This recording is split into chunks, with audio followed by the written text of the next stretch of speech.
Sergeant Harper Wade had been called Glint for as long as she could remember, a nickname from the range that followed her through deployments and briefings, though rarely with respect. That morning, as the platoon assembled at the edge of the frozen valley, her call sign was spoken more like an afterthought than a designation. They told her the ridge was hers alone. No spotter to share the cold, no drone feed overhead, no relay on the net until rotation came through hours later. The excuse was simple and dismissive. No one else could be spared. She nodded once and gave no argument. Arguing would not change the decision. And silence had always been her strongest reply. The mountains rose sharp and jagged, their slopes carved by wind and time into cruel angles. Snow clung to every ledge and filled the air with a haze of glittering ice that turned breath into clouds. Harper moved up the slope without hurry, her boots breaking the crust of snow in a measured rhythm. Each step sank with a sound that vanished almost as soon as it was made. The valley below was narrow, flanked by ridges that curved like a funnel, the kind of terrain that gave little room for error. If the enemy chose that ground for an ambush, her platoon would be caught in a cage. Her task was to make sure the cage never closed. She reached the outcrop that had been marked on the map and began her preparation with a ritual precision. First came the camouflage netting, layered carefully over the rock to break her outline. She pressed it down with gloved hands until it blended with the ridgeline's uneven surface. Then, she unshouldered her rifle, its barrel already frosting where warm metal touched the air. She wiped the thin layer with her sleeve before resting it across the stone. Every movement was deliberate, nothing wasted, as if the silence itself demanded respect. From a pocket in her vest, she drew a laminated wind card, edges curled from use, inked with calculations that only she could read at a glance. She anchored it under a small stone beside her boot, not because she needed it to fire, but because it centered her mind. It reminded her that preparation was not optional. It was who she was. Others called her methodical, sometimes with a sneer, as if caution were weakness. Harper knew it was survival. She adjusted her scope and lay prone, cheek against the stock, the rifle an extension of her body. Through the glass she scanned the slopes. Nothing moved but snowflakes drifting downward, each one sharp against the pale sky. Her breath fogged the lens once, and she corrected her angle to keep it clear. She exhaled slowly, counting heartbeats, finding the rhythm that would keep her hands steady. The thin air bit into her lungs, but she accepted the discomfort without thought. Cold was another part of the assignment. Her thoughts turned briefly to the briefing tent that morning. Officers bent over maps, drawing arrows and circles with easy strokes, voices firm as they cut resources from her mission. A drone pulled to support another sector, a spotter reassigned to ground patrol. When someone asked if she would be all right alone, the answer had been delivered with a shrug. She does not need much.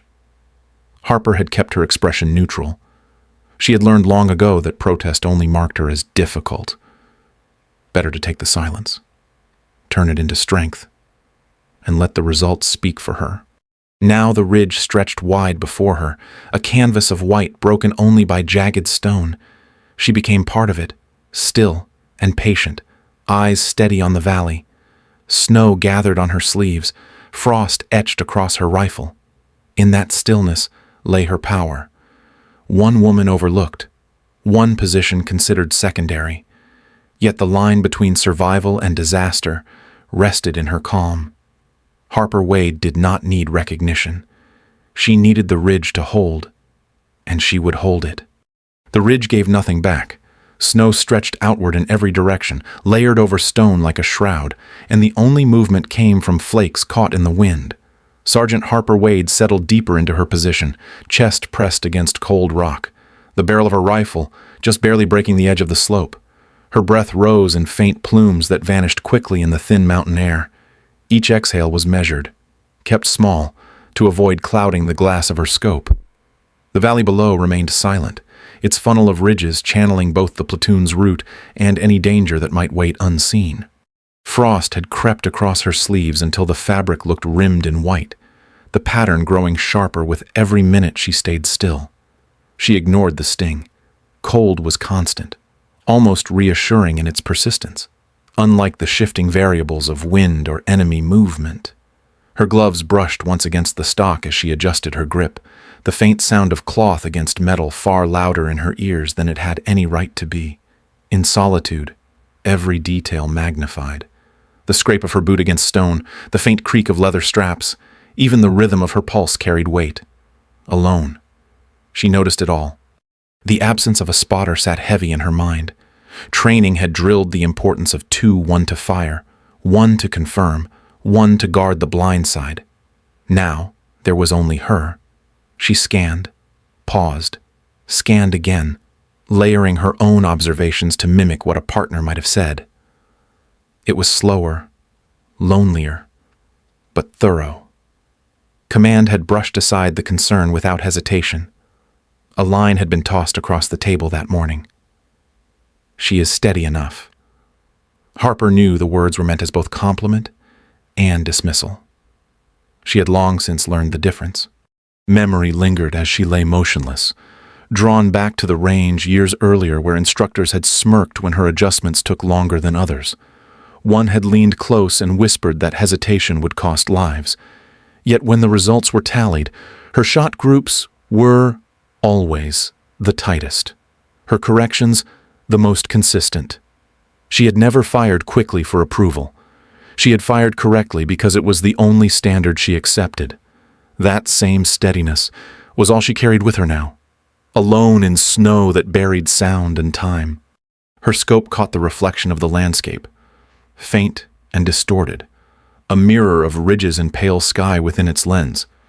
She rested her cheek against the stock and let her eyes trace the shapes again and again, memorizing the lines until the terrain itself seemed imprinted behind her eyelids. The repetition anchored her, a rhythm of patience no one could interrupt. If the enemy appeared, she would know. If they never came, she would still have been ready. Silence pressed against her ears until it felt physical, as though she were lying beneath a weight. The quiet was not empty, but full of her breathing, the shift of cloth, the occasional gust that sent a spray of snow over her position. It was in that fullness she found strength. Others might mistake it for absence, for being cut off or irrelevant. Harper recognized it as sharpened awareness, the kind forged only when distractions were stripped away. What remained was her, the scope, the frost building inch by inch, and the valley that trusted her without knowing. Her solitude was not weakness. It was clarity. Alone on the ridge, Harper Wade became part of the silence itself, steady, unflinching, and present in a way no one else could be. Snow and stone blended into a single pattern until Harper Wade's eyes began to ache from tracing it. Through her scope, she let the ridgeline wash across her vision in deliberate sweeps, right to left to right, a rhythm as controlled as her breathing. For a long while there was nothing but white, shadow, and the jagged interruptions of rock. Then, as she shifted her focus along the reverse slope, a detail broke the pattern. A small scatter of scree slid down a line of stone, too sharp to be wind, too sudden to be natural. She blinked, stilled her breath, and watched. The movement stopped, leaving only the untouched snowfields below. She forced herself not to decide too quickly. Doubt had ruined many shots, and certainty had to be earned. Adjusting her scope, she backtracked across the slope, paused, then swept forward again. At first there was only stillness, and then she caught the faintest glimmer. It was not sunlight reflecting from ice, but a hard, controlled flash, the kind she had been trained to recognize. Optics. Someone else was watching this ridge. Someone with intent. Harper steadied her hands against the rifle and studied the slope again. Shapes began to reveal themselves as her mind aligned what her eyes resisted. Figures were climbing, spread in staggered intervals, ropes anchored into cracks, boots kicking free the occasional stone. Their movement was precise, practiced, the kind of methodical ascent that did not belong to lost hikers or wandering scouts. She counted them one by one, noting the lead climber's harness, the second's rifle slung tight against his back, the rope linking the third and fourth, at least a squad, maybe more below the line of her sight. Her first instinct was to reach for the radio. She pulled it close, pressed the key, and whispered the report. The words carried into static, thin and hollow in her ear. She repeated the call, changing frequency, checking her connection, each attempt met by the same empty hiss. The net was still dead. The realization settled heavy in her chest. Whatever decision had to be made would not come from command. It would come from her alone. She returned to the scope, more deliberate now. The enemy climbers had chosen the reverse slope for cover, timing their ascent to arrive unseen above the valley floor. If they crested, they would pour directly down on the platoon below, striking the exposed flank with height and surprise. It was the kind of maneuver that ended fights before they began, collapsing formations in a storm of crossfire. She could picture her unit below, walking steady with no idea of the danger above. The line between survival and disaster narrowed to the thin reticle in her scope. Harper slowed herself, breathing through cloth until the plume of vapor vanished into the cold air. She traced the climbers again, making certain her eyes were not playing tricks. Loose scree had shifted beneath the fourth man's boots. A rope line trembled against the rock. Another faint glint of glass flared from the fifth's optics as he glanced upward. Every detail confirmed what her instincts already knew. Her mind cataloged the essentials. Distance just under 1,000 meters, wind cold and steady at a slight angle, snow cover thin enough that rock strikes might trigger slides. She pictured the path of her bullet, the possibility of chain reactions, the cost of a miss.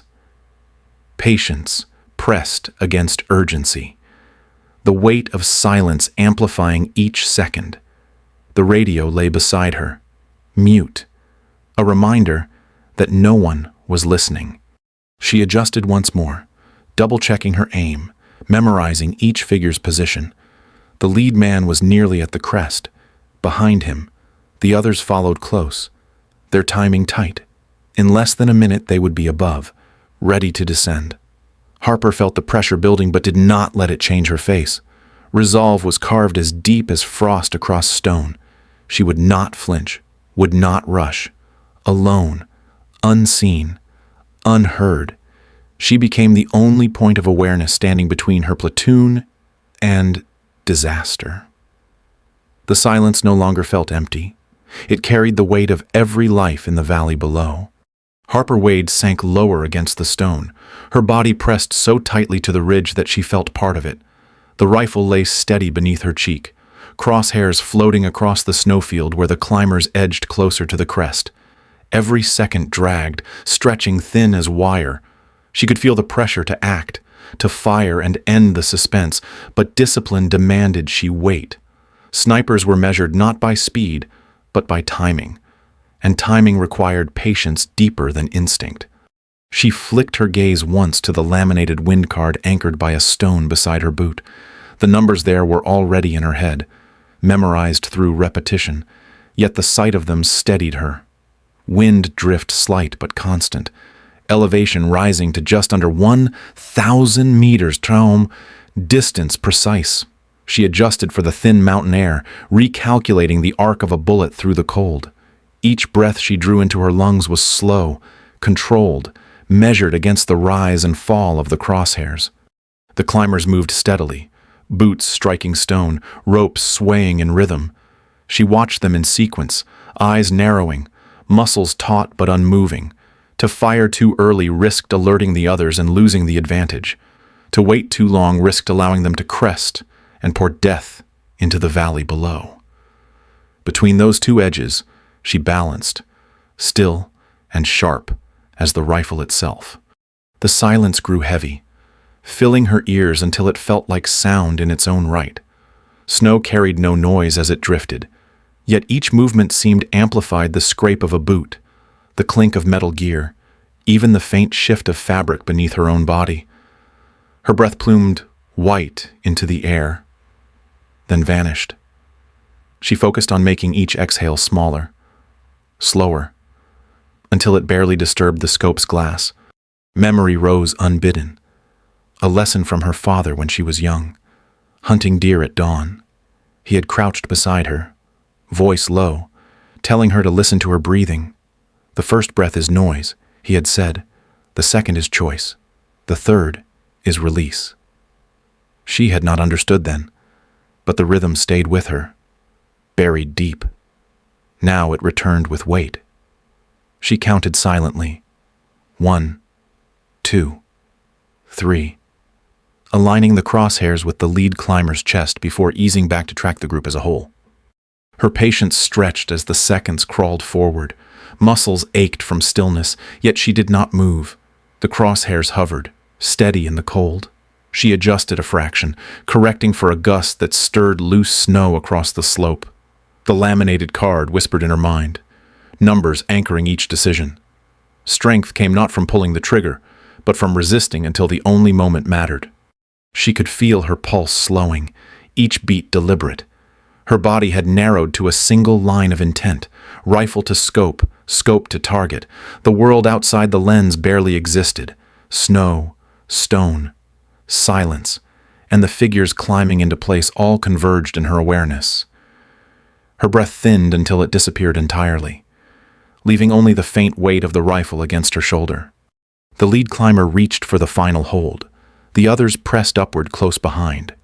Harper held, every sense sharpened to a point. She knew the moment was near, but not yet. Waiting was not hesitation. Waiting was strength. She remained still, silent, a part of the mountain itself, prepared to act at the precise heartbeat when choice and release became one.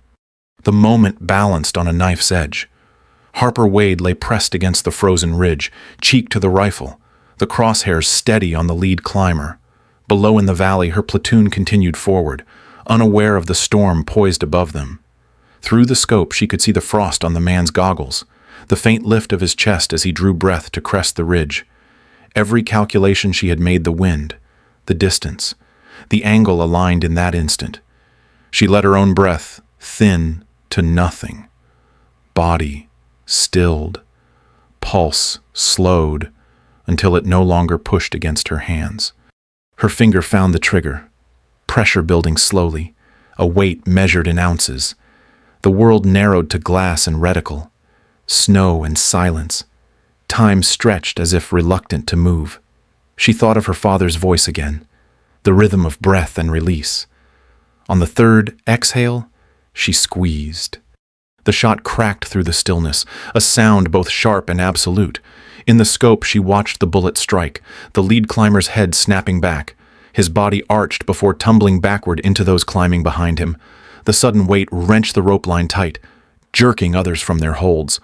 One man clawed for grip and slipped, his boots scraping loose stones that cascaded downward.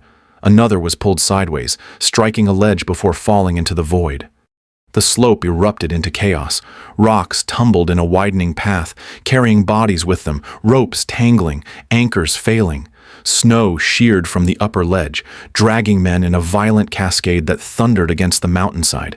Through her scope, Harper watched the chain reaction unfold, each fall triggering another, the ambush collapsing before it began. She worked the bolt smoothly, chambering another round, though she did not fire again. Her eyes tracked the slope, confirming what the sound already told her. Shouts echoed faintly before being cut short by the roar of stone and ice. In moments the ridge was clear, the bodies scattered along the base, the line broken beyond repair. The mountain itself had become her ally, finishing what her single bullet began. She let the crosshairs settle again, scanning for survivors, for any sign of regrouping. A few figures struggled at the bottom, limping or crawling away, no longer in any condition to mount an assault. The silence returned as quickly as it had shattered, broken only by the settling of loose rock. Harper exhaled at last, a plume of vapor fading in the cold air. There was no triumph in her expression, no surge of victory. She simply adjusted her grip and steadied the rifle once more. Discipline kept her face composed, her focus calm. She had fired one shot, precise and deliberate, and it had carried the weight of her entire platoon's survival. The chain reaction was not luck but inevitability, born of calculation and patience. The valley below remained unaware. Her platoon continued forward, the threat erased before it could take shape. No cheers rose. No thanks echoed across the snow. Only Harper knew what had been poised above them, ready to descend. Only she had seen it break apart beneath the force of one round. She brushed frost from the receiver, the metal cold against her glove, and held her position. The rifle lay steady, its silence restored, the scope reflecting the slope where chaos had ruled a moment before. In that reflection was her proof, unspoken and unseen. Harper Wade did not smile, did not move. She simply remained part of the mountain, still and watchful, as the silence reclaimed the ridge she had saved. The ridge was silent again. The roar of stone and the cries of falling men had faded into the still air, leaving only the slow hiss of wind sliding across the peaks. Harper Wade held her rifle steady a moment longer, eyes scanning the slope for movement. Through the scope, she saw scattered figures at the base, crawling or limping away, their formation shattered beyond repair. None tried to climb again. The mountain had decided for them, and she had only given it the first push. She eased her cheek from the stock, breath releasing in a faint plume. The metal beneath her hand had cooled, frost gathering along the receiver and across her gloves. Her body ached from the hours of stillness, yet she remained prone, unwilling to shift until certainty came. Patience did not end with the shot. It lingered, demanding she confirm what instinct already knew. The ridge was clear. Her platoon below was safe, though they would never realize how close the danger had come. Movement below caught her attention. The line of soldiers pressed onward through the narrow valley, their figures small against the snow.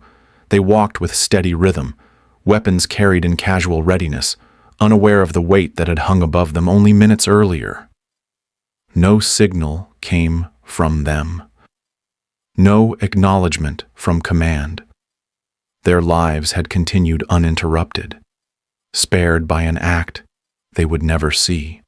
Harper reached for her radio, thumb brushing the key.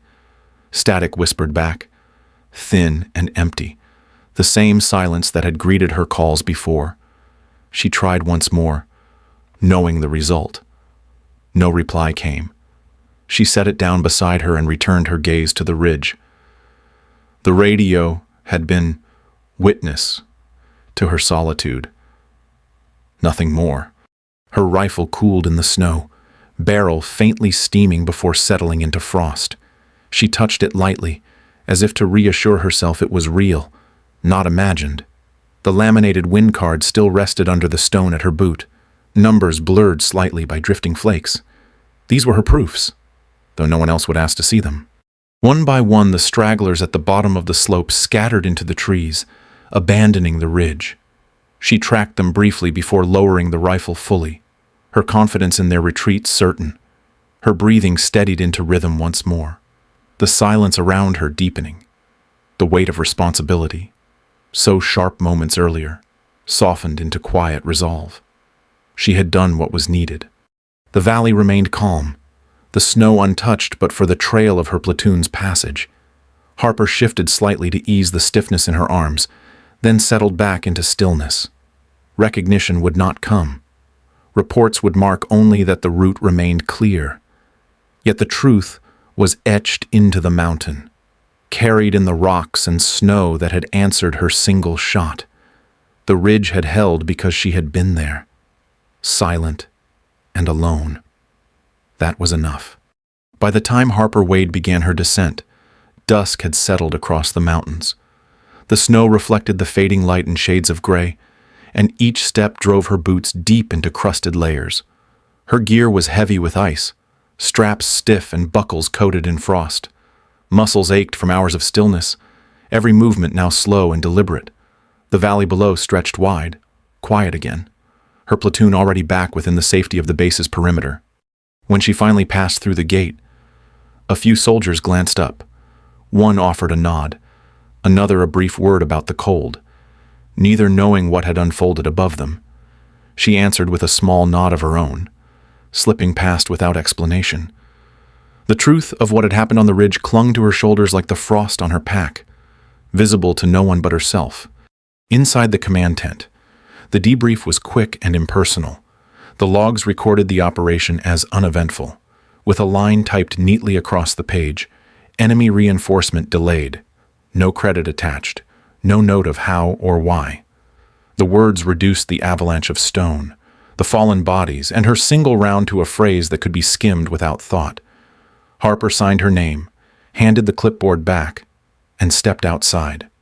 In the barracks, she sat at her bunk, rifle across her knees. She worked the bolt free, cleaned the frost from the barrel, and oiled the receiver with practiced hands. There was no ceremony in it, no satisfaction shown, only the quiet rhythm of maintenance. When it was done, she reached for her small notebook tucked into the side pocket of her pack. Opening to a fresh page, she wrote a single line in her tight, steady script.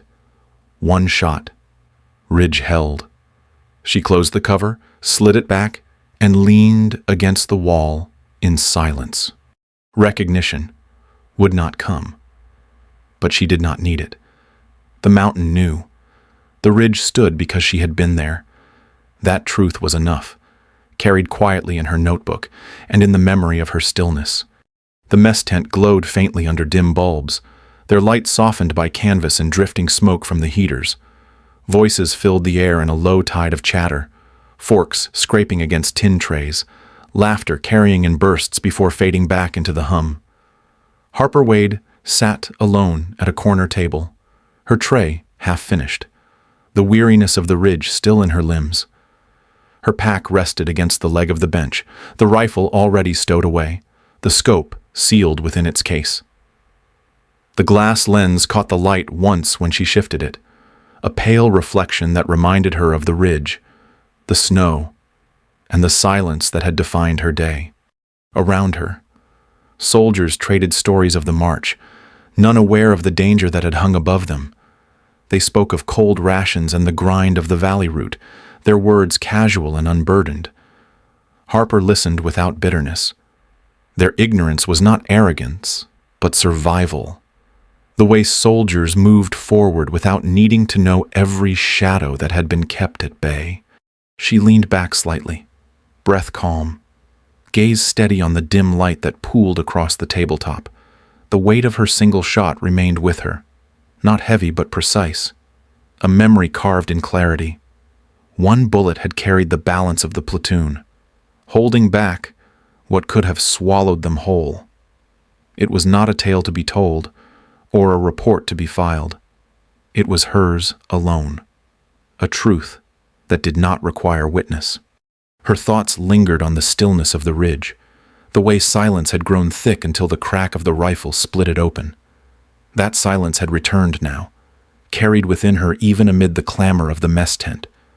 Proof did not lie in recognition, in signatures on a log, or words spoken in a briefing. Proof lived in the certainty of what she had done when no one else could.